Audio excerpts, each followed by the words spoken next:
Աղստև գետի վարարման հետևանքով 3 գիշեր K-Energy փոքր հեկի պատվարը քանդվել է, ինչի հետևանքով մահացել է Վարուժան Գաբրելյանը։ Իջևանի Հրշեջ փրկարարական ջոկատի հրամանատարի տեղակալ Հայկ Սաղաթելյանի հաղորդմամբ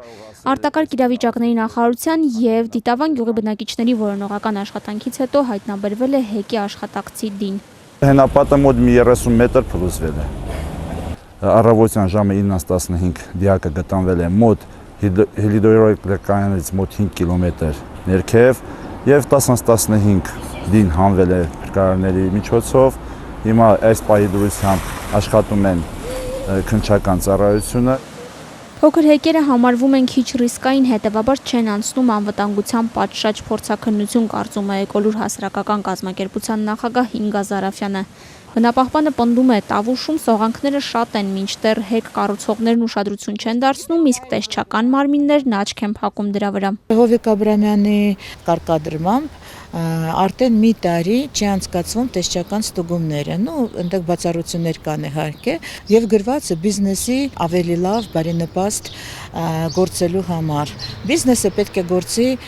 անպայման բարենպաստ մթնոլորտում, բայց վերահսկությունը պետք է լինի, եթե մենք բիզնեսի վերահսկողություն չենք իրականացնում։ Մենք ունենք այդպիսի դեպքեր եւ այդ դեպքը չեմ կարծում, որ դա վերջի դեպքը վերկելի։ Բնապահպանին հեկերից շատ անհանգստացնում է պոչամբարների խնդիրը։ Ասում է, եթե փլուզվեր որևէ պոչամբարի պատվար, վնասը բազմապատիկ կլիներ։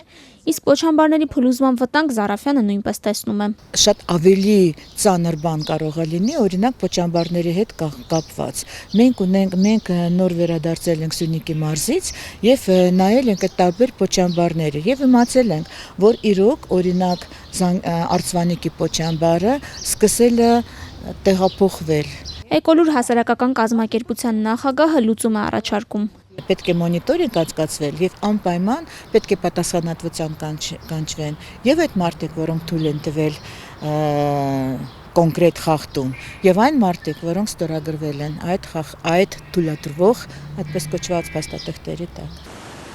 K-Energy փոքր հեկին տված է էլեկտրաէներգիայի արտադրության լիցենզիա մինչև 2032 թվականի դեկտեմբերի 24-ը գործողության ժամկետով, որից կառուցման ժամանակահատվածը մինչև 2017 թվականն է։ Ըստ պետրեգիստրի այն պատկանում է պատգամավոր Խաչատուր Քոքոբելյանի որդուն Սևադա Քոքոբելյանին։